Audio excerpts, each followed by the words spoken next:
Hello, and welcome back to another episode of We Are Meant for More. Today, I have the absolute honor and privilege of bringing to you Kathy Baldwin. Welcome, Kathy. Oh, I'm so excited, Karen, for our conversation. Oh, gosh, me too. Your work is so powerful. I've really, really been looking forward to this. Me too. So, let me tell the audience a little bit about who you are, and then we can dive into wherever the conversation takes us. But I Love it. know it's amazing. So, Kathy is a life purpose strategist and concierge who specializes in helping women who are trapped in stress and burnout unlearn their disempowering crap so that they can bring their unique gifts to the world and live on purpose with peace, passion, and prosperity. And you have a really powerful story too, Kathy. So I appreciate you being here and being willing to share. Oh, absolutely. When we can take our crap and turn it into gold, that's where everything has meaning. And so that's what I have done with my own journey. Yes. And prior to us getting on the call, you mentioned that the dark times were actually your gifts. Absolutely. Absolutely.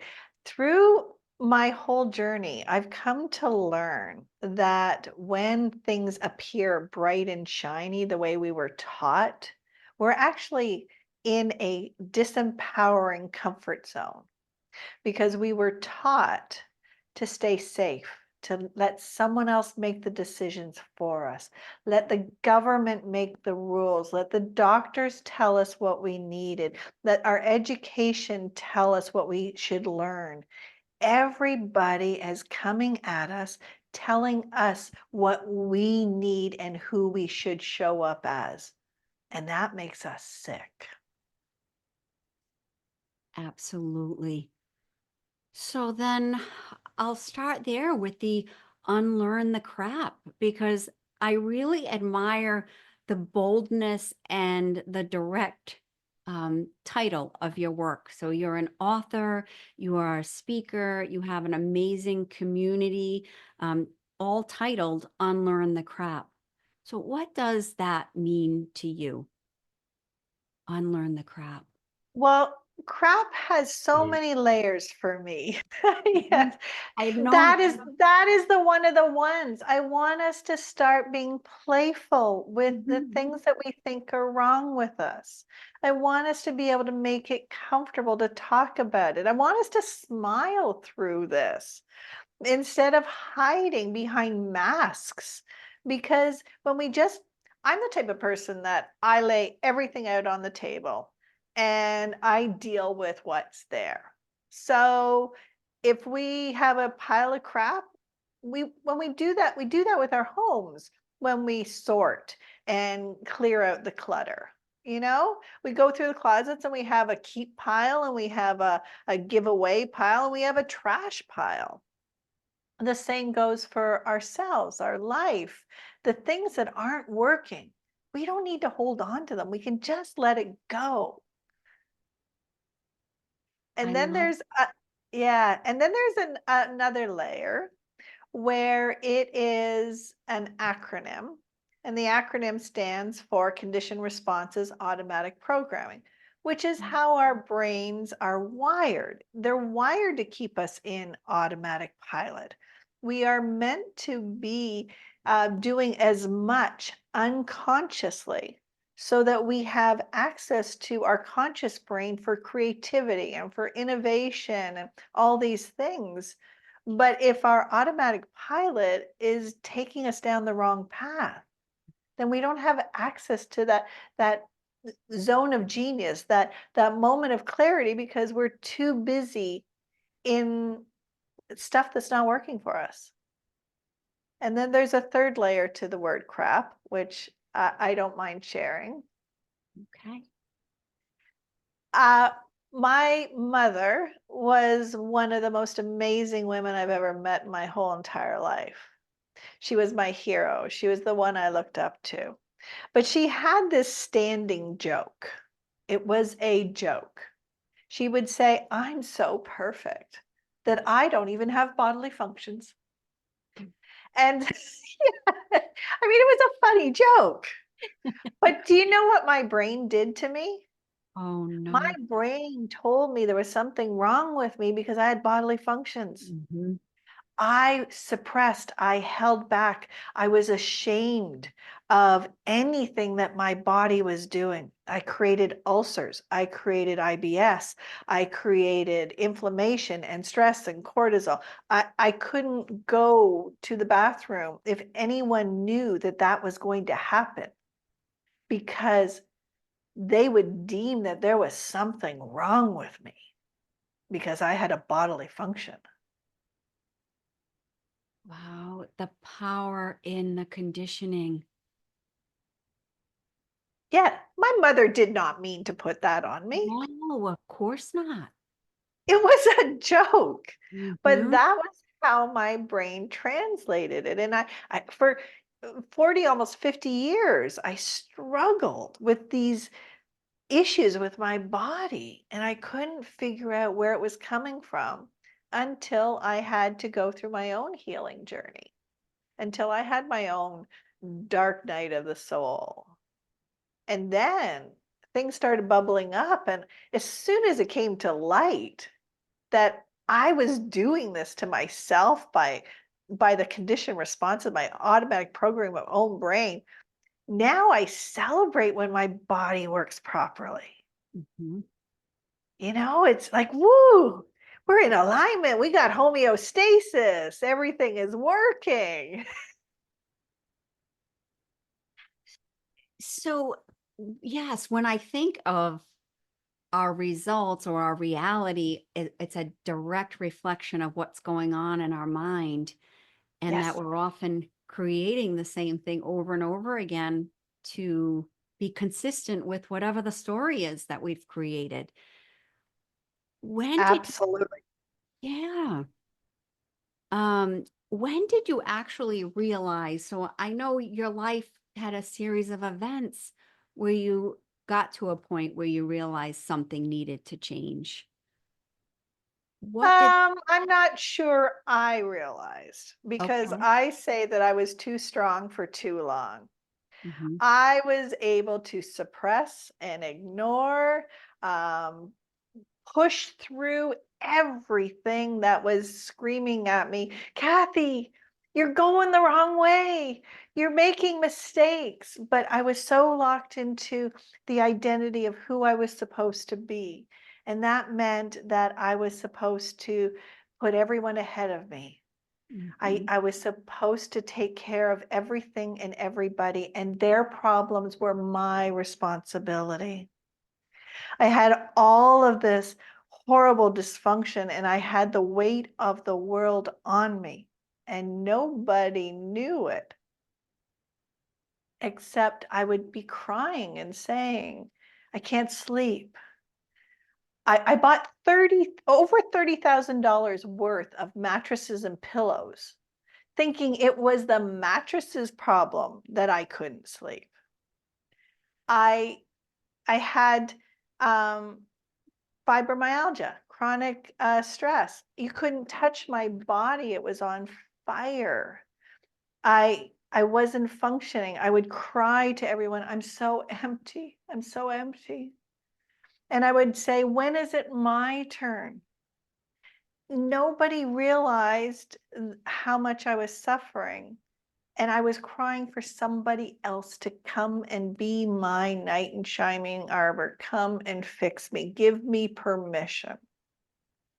And when that didn't happen, when the fairy tale of what was I thought was supposed to happen didn't happen, I had a complete and total breakdown where I lost everything. Everything. Family, relationships, my home, my job, my health, my money. I lost everything. And then I looked at the universe and said, okay, I'm listening. Okay, Mhm. I'm listening now. What do you think it is that keeps us in the story or in the place where we don't see ourselves as valuable enough to matter and put everybody else first? What do you think it was that kept you from recognizing earlier that, okay, or that you needed to listen? I'm getting a message here that something needs to change. What do you think holds us back from recognizing that sooner? Education and awareness. We're not taught how our body works. We're not taught how our brain has these automatic programs so that we can challenge them, look at them, and decide if this is working. When we are off track or we're trying so hard and we keep falling down, we think there's something wrong with us. Mhm. And then there's the physical component of our DNA and our cellular structure is built on chemicals and hormones and the energetic vibration of our cells, and they replicate. So we inherit the traumas and the stresses that have been unhealed from generations. And it gets imparted into the womb of a child. For my case, I was a product of an unwanted pregnancy. My mother was 15 years old. She married my father. They stayed married for the rest of their lives. Were they the best match for each other? I don't know. But they believed in the sanctity of marriage, and they both died early deaths. My mother was 58, my dad was 63. They Mm. both died early because of their own traumas and issues and beliefs and things that kept them locked in their own roles. And when I go back in my family history, I can see the patterns. I can see how those traumas had me believe. And I did not necessarily consciously know what the belief was, but when I went back and analyzed the actions of what I did and how I was people pleasing and self-sacrificing, I realized just how I came into this world thinking I didn't belong. There was something wrong with me, that I need to earn my keep. And that was built into the cellular structure of my DNA at birth. This is really fascinating. There's so much to dive into there and unpack. I'm going to start with the generational programming because that's so interesting. And I would imagine so many people are not aware of that. They think maybe about as far back as their childhood, but they never think back to even before they were born, or certainly not what their mom was thinking while she was pregnant. Yeah, That's yeah. fascinating. We don't understand the power of the chemicals that the hormones are in our body and how they actually really wire our cells and every cell, and it just gets replicated. That's what our genes are. They're the replication of the parents that came before us. And so for me, my grandmother, she escaped Estonia during the World War II, and she escaped with her husband and went to Sweden. She got pregnant with my mother, and her husband left her for another woman while she was pregnant. My grandmother had to go to the hospital on a bicycle into a unwed woman's shame hospital because her husband had left her. Mhm. She had to be a single mother in the 50s. She carried the shame. And then my mother was raised in that shame. And so my grandmother became a perfectionist. Oh my goodness. Go shopping with that woman. She would touch every single tomato to find the perfect one. And she did that with every aspect of her life, that everything had to be perfect, because if it wasn't perfect, there was something wrong. This even has my gears turning. Shame is such a destructive feeling, and that perfectionist quality. If things are not perfect, then we feel shame. And the audience doesn't know this, but as Kathy and I were getting started, I made a mistake with the introduction, and I immediately hit stop recording and wanted to start over. And Kathy said, we started over, but she said, however it goes forward from here, let's just do it, imperfections and all. Now, how true is that to what you're trying, the message you're trying to get across here? Because it isn't about being perfect, and it's not about the shoulds and those generational patterns that we're trying to carry with us to just Yeah, remain in our place of comfort. yeah, And although it feels safe, it doesn't mean it's beneficial or what's right for us. absolutely. To the audience member right now that is sitting here going, oh my gosh, now I'm wondering, is this me? Like, I feel like she might be talking to me. Where does that person even begin with trying to figure out where their patterns began? Or is this a generational thing? Or where do they even begin to try to sort it out? Oh, there's so many ways and so many experts and so many different modalities. Mhm. My choice was because I have a logistical brain, and I wanted to understand the science, because I had been a studier for 40 plus years. Everything from sorry, I'm struggling to find the words, which is okay. That's what we're supposed to do. Right. Everything from the brain, biology, every aspect of human development, everything that I needed to learn to be the best version of myself. I learned it all. I had over 100 mentors and coaches. I mean, Mhm. I was deep diving. Neurology, there's the word. And and so I realized that if we have these electrical impulses that are sending the connections between our cells, and those impulses are then turning on switches within our hormone system that are releasing the chemicals that are, the good ones, the dopamine and the serotonin and all those good feeling ones. But they're also releasing the negative ones, the cortisol and the ones that are stressors to us. Every aspect, it's a chemical. And when Mhm. we're chemically imbalanced, and we have toxins in our body, when we suppress our emotions, when we don't let that whole process go through our lymphatic system, then that chemical gets trapped. And that chemical is an emotion. It's a trauma. It's a hurt. It's whatever we did not release. And what does our body do when we have a foreign object in our body? It creates inflammation. And that inflammation surrounds that chemical. So, what does our body do with that inflammation? It stores it in fat, because where fat is the safest place to store these toxins.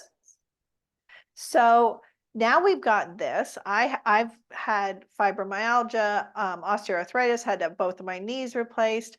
I needed to get rid of the weight. I was severely overweight. I still am. That's my last journey of my healing process. But I thought, okay, it's time to go to root cause. I've done every diet. I've taken the pills. I've taken the platitudes of the medical system. I've learned through the education system and the self development. Nothing has worked. So I need to go root cause.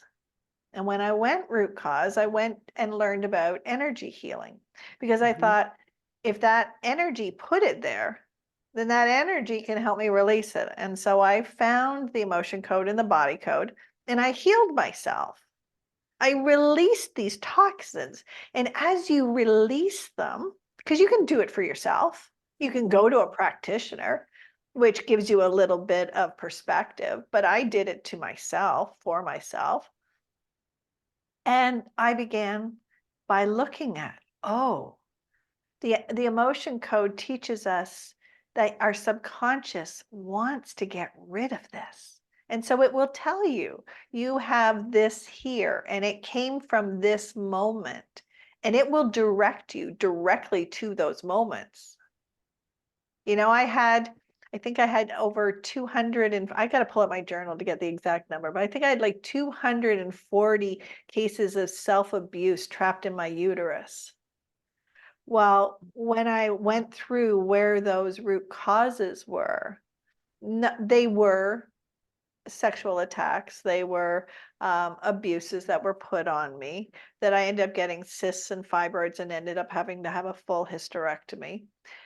But it was also every time I betrayed myself, every time I went against my own values, every time I put somebody else's needs before my own. Every time I self-sacrificed, it was a betrayal to my own heart and my own soul. And in my healing journey, the hardest part of it was looking myself in the eye and owning when I betrayed myself, when I could have done better, when I could have stood up for myself like I would have stood up for anybody else, when I would have fought for my rights.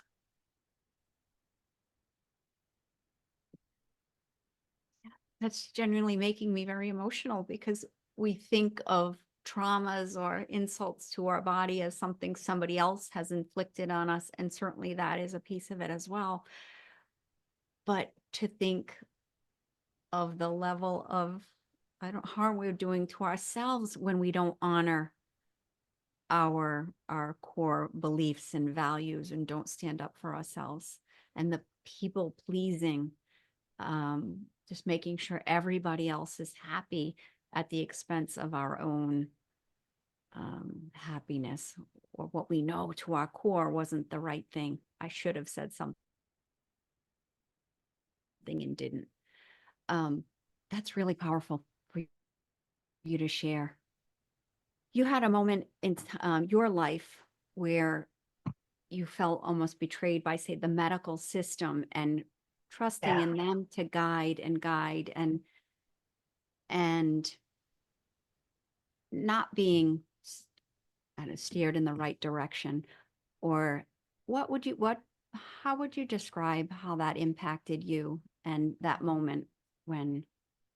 Oh, this was my darkest moment and my greatest gift.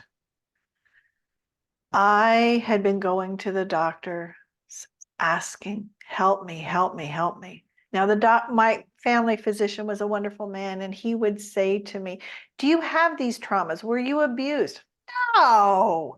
I mean, even when I was sexually attacked and had my first sexual attack was 5 boys when I was 12 years old. So, I mean, this has been my whole life. So because it was my whole life and this had happened so many times, it was normal. Mm, I did not consider that anything that had happened to me was anything I needed to deal with because it was normal. Yeah, it's in the past, it's done, it's over. It's not. It's not. And so I was getting sicker and sicker, and I ended up having a complete breakdown, burnout, couldn't function, couldn't even remember how to wash my face. I was standing in front of the bathroom mirror trying to figure out, what do I do next? I couldn't remember. I could not, my brain was so fried from the burnout, from the stress, that I couldn't function. And so my doctor says, I'm sending you to a psychiatrist. Oh, yes, yes, somebody's going to fix me. And so I showed up at the psychiatrist's office and I was so excited. This was it. This was the moment. He was going to come and figure out what was wrong with me and he was going to fix me. And I sat in his office And he asked me every trauma, every stress, every abuse, everything that had happened to me. And it was a long list. And so I poured it out and I shared everything with him. And he looked at me and said, "Here is your prescription. I'll see you in 4 months." I left his office and I could feel myself spiraling. I could feel myself losing control of my mind. I couldn't stop crying. It wasn't sobbed crying. It was those wet tears that just fall out of your eyes and you have no control over it. Mhm. And I was trying so hard to get control. I was phoning everyone. "Hi, what you doing? Oh, busy with this. Can I get back to you another time?" "Yeah, sure, no problem." And that evening, the police knocked down my door and dragged me out of my bathroom where I was attempting to take my life. And I was attempting to take my life behind closed doors so my cat would not be affected, in a bathtub with running water so I wouldn't make a mess, fully clothed so nobody had to deal with my nakedness. Nobody had to have anything to deal with what I was doing. I was even self-sacrificing in that moment. Mm. And it took about 24 hours. They locked me in the hospital. I wasn't allowed to leave. I had security watching me every single second. And when I could slowly feel myself coming back, I could slowly feel that all of a sudden my brain was functioning again and things were making sense. And that darkness was subsiding. And it was like that, that pin drop light at the end of a tunnel that you see in the movies and it gets brighter. That's what it felt like. It felt like I could see the light coming and it just kind of enveloped me. And I said to the hospital staff, "I'm okay now. I can go home." And they said, "No, you're under observation for at least 4 days." "No, I'm fine." So they brought in a psychiatrist and I told him everything that had happened. He says, "That is a natural, normal response to the amount of stress and trauma you've had and what you just went through. It makes sense. Come back if you ever need us." And I've never needed anyone again. Because when I went to the original psychiatrist and I said, "Do you know what happened to me that day I saw you? Do you know where I ended up?" And his response to me was, "My role is not here to heal you. My role is to make sure you are adequately medicated."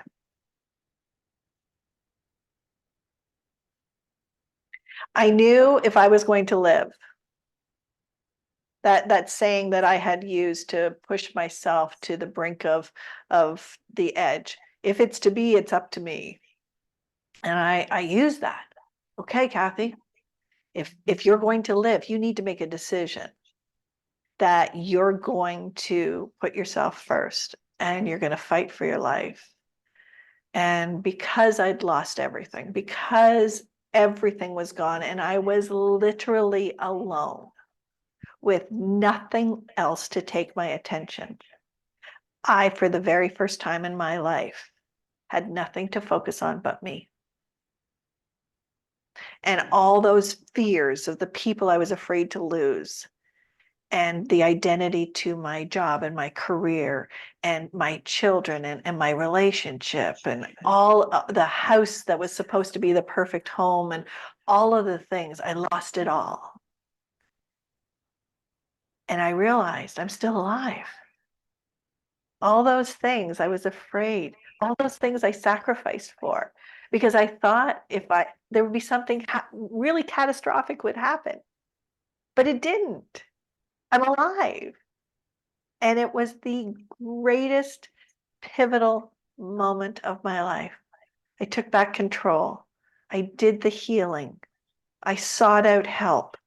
I got coaches and mentors. I went into energy healing.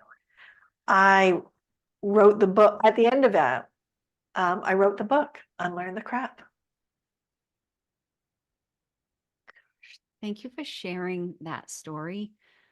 Um, so in the moment when you realized your attempt to take your life was not successful, and here I am, I'm still here, lost all the things I was so afraid of losing, and yet I'm still here to move forward. What goes through your mind when you realize that trying to figure out, my mind is, we spend so much time with the people pleasing and trying to hold on to things that we think we're supposed to want to hold on to. And then naturally, these things fell off the grid and you are okay. And Yeah. now you're doing this amazing, powerful work. What is it that keeps us in that place of not recognizing that we matter? It's like we're afraid to be found out that we're not perfect, or we have an issue, or "Oof, I don't want somebody to know. I need for them to think I'm perfect, or they might think I'm not okay." Yeah. Why is that so important for us to hold on to that story? Because our brains are wired to be right. Our brain will do anything to make sure that we are right. There's so many different parts of our brain, reticular activating system, the amygdala, all these different parts of our brain, that once that automatic programming gets in there, it will make sure that we're right. Because anything not right means we're off automatic pilot. And that means to our brain, we're not safe. And so our brain only cares about being alive and being right. And so it's really important that we figure out what we want to be right about. Make sure it's it's going to empower us. Make sure that the things that are in our brain that get wired, because marketing and big business and all of our education system was designed to feed a system, not personal empowerment. And that system is breaking because it's unsustainable. We were not created to be robots. We were not created to be just workers and consumers. We were created to bring our unique gift to the world. And when we go out of alignment of our own gifts, our own purpose, we get sick. This is so powerful. And I hope everybody's hearing this, like the lengths that your mind will go through to prove your story right. It won't go out of its way to tell a new story. So without a conscious decision or an actual awareness of like, geez, I don't think this serves me. I don't think the way I'm thinking or the way I'm living serves me. And Yeah, I'm stuck in the story and yeah, it's hurting me. yeah. That's exactly it. That's exactly it. It is our story, but we live in a universal law, and we've been taught about the universal law of attraction.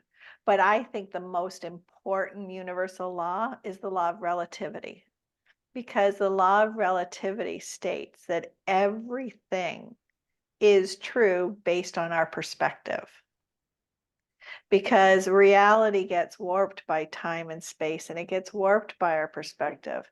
And so if you think about married couples who go to an event or have a memory together, they have two opposite stories because their realities were different, but they were in the same place experiencing the same thing, but they have two different realities.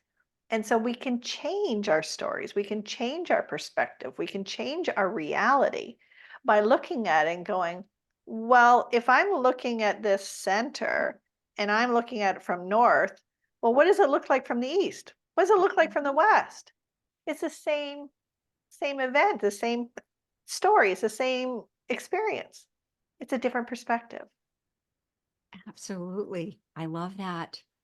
And to the audience too, when you think of the story you're telling about yourself to yourself, does that story serve you? And is it even true anymore? Sometimes the story grows over time. And when you really sit back, it's like, was that even the story? Yeah. Because we change, we evolve. What was Mhm. true when we were in kindergarten is not true as a person who goes to high school or college. What is true about our identity, our belief in who we are, evolves as each stage of our life. We change when we become married. We're no longer a Mhm. single person. We're now a married person. When for example, I quit smoking. Well, I went from my identity was I was a smoker to now I'm a non-smoker. It was only the decision that changed the identity, that changed the story, that changed the reality and changed the outcomes. And to the audience, this story is so powerful, and what you're sharing is just, I'm so thankful. And if they could know, I want them to understand that who you are now is, I've met Kathy through, we're part of a community, a Women Thrive community, and um, you're doing phenomenal work to help others, either preventing them from going down these roads that don't serve them. And tell us about your Unlearn the CRAP collaboration community. Tell us what you're doing there because it's amazing. Oh, okay. So I told you I had over 100 mentors and coaches. Mhm. Some of them provided value, some did not. Well, one of the things that I equate to our learning is similar to driving a car. We were taught how to drive a car. We were taught the rules of the road. We were taught how to access our own GPS and read the maps and all those things. We were taught how to do anything and everything in our lives, whether we learned it through trial and error and crash bang against the walls, or we learned it through having someone guide us and coach us. And so the Unlearn the CRAP community is bringing about, we all have a gift, we all have something that's special and unique, and we all have needs. And so I am connecting the needs with the expertise and removing the fears and removing the feeling of being sold to and removing all the barriers that get in the way, the crap that gets in our way. Because the most amazing people who can do really fantastic healing and guiding work are not necessarily the best people who know how to present that to the people who need it.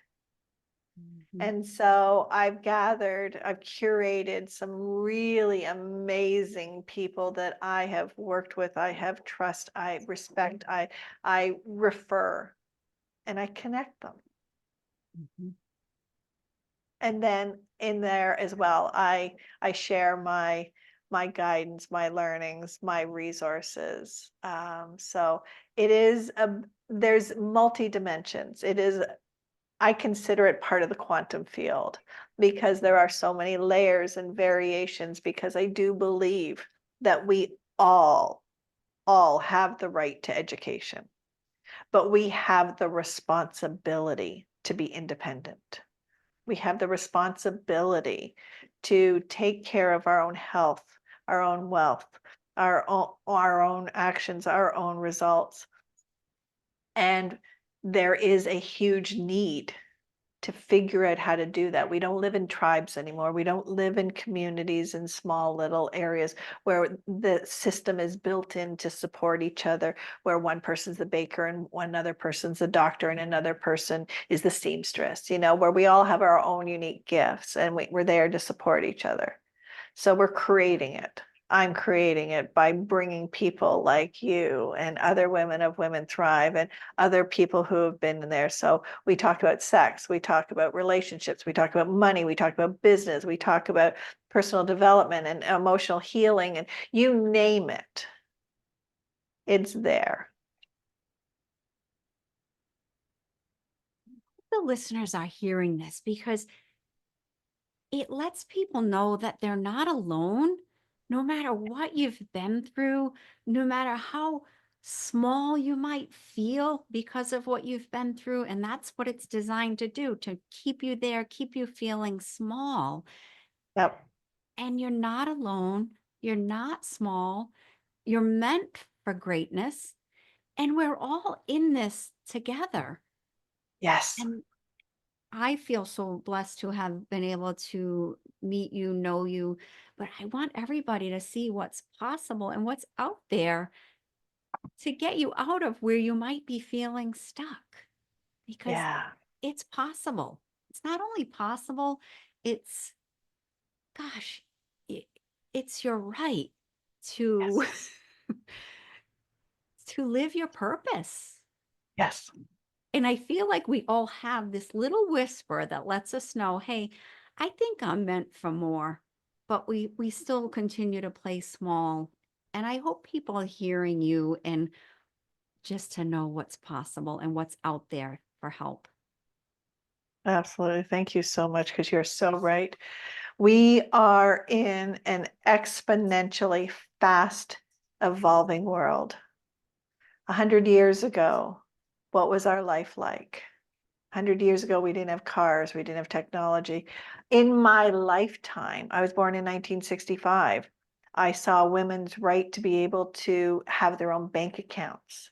We brought in debit cards, and then we brought in computers and cell phones, then Google. Now we've got AI. Every industry is being disrupted.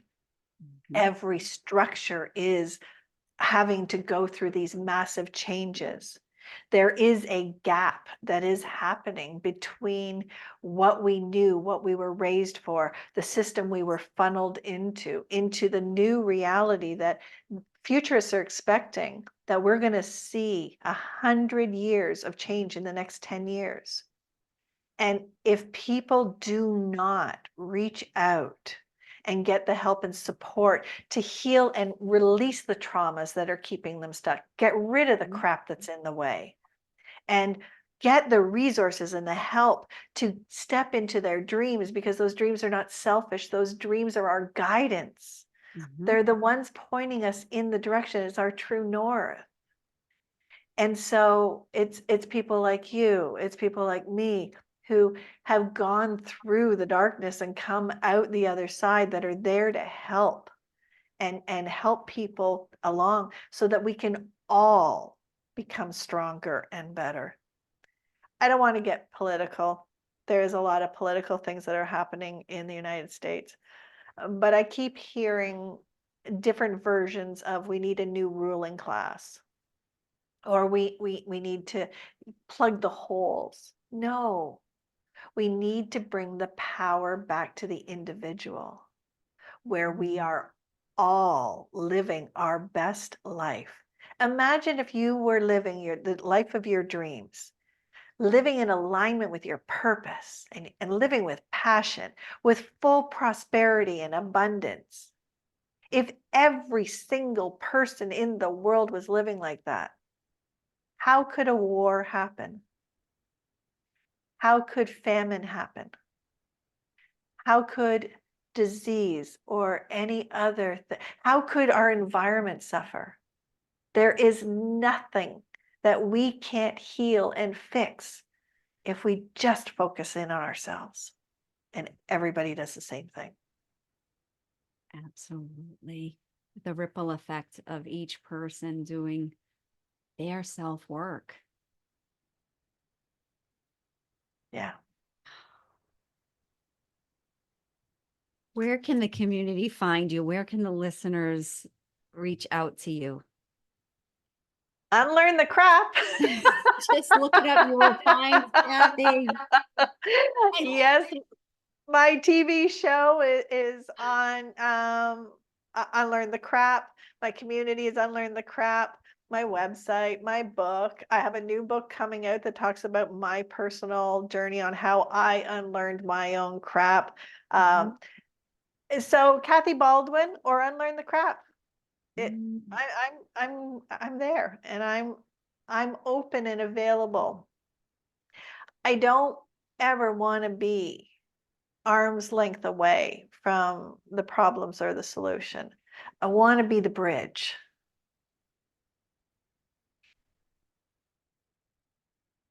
You're such a beautiful human. And I hope the listeners hear that's an invitation to reach out. Please reach out. If any of this has resonated with you, or you're in a place where you just feel like there's got to be more, reach out and just check it out, because it's just invaluable. Your work is Absolutely. invaluable. Absolutely. Do you know what I just have one little thing I want to leave with? No, go right. That's Because I actually what I know was we going to ask was what would you want to leave the audience with? What are your parting words of wisdom or anything you want to share? I dug out of the piles of stuff a picture of me as a child, as a baby, and I have it here in my office. And I have it here as a reminder that where I may have felt guilt and shame because I was how I was conceived and how I was brought into the world, and the expectations of the world upon me. My parents didn't know that I was coming. I wasn't they in their minds I wasn't planned. But I know I'm the change maker. I know that I'm the one who breaks the traumas from the past. I know I'm the one who takes all of this and makes a difference. I know I have a purpose. I know there was a reason that I'm here. And so even though my parents didn't know I was coming and I was a surprise to them, I no longer carry the shame of being a product of a teenage pregnancy. I I no longer care. I now say I was brought here under extraordinary circumstances because I belong. And the proof is that I'm here. And every single one of us has that same story and purpose, however it's evolved for them. Because we know we belong because we're here. So beautiful. I just have to ask you one other question. To the person listening right now that is afraid to be the one, even if they think maybe they're supposed to be, they're afraid to be the one who does things differently than the way the family's always done it, or the one who's thinks they're supposed to be the one. They have more in them, but they're afraid to disrupt what's expected of them, the judgment, the what do you say to that person as a first step to what do they say to themselves, or how do they proceed when they're afraid to disrupt what's expected, the expected? It's crap. It's a lie. Perfect. It's just a lie that we've been programmed to believe. You were meant to be unique. There are no two snowflakes alike. There are no two anything alike. We are not plastic. We are not molded by machines. We are meant to be unique and different and special. And it's that specialness that the world is waiting for. That's beautiful. That is a beautiful note to end on. Kathy, thank you so much for being here. This has been so powerful, so helpful, and I know so many people are going to be helped by your words and your work. I hope so. I hope so. Uh, That's my mission. Unlearn the CRAP, Kathy Baldwin. Please look her up. Unlearn the CRAP. I feel it's going to leave me smiling because it's so perfect and it's so true. Thank you. Thank you for being here, and thank you for to the listeners for being here for another episode of We Are Meant for More, and I will see you next time. Thank you.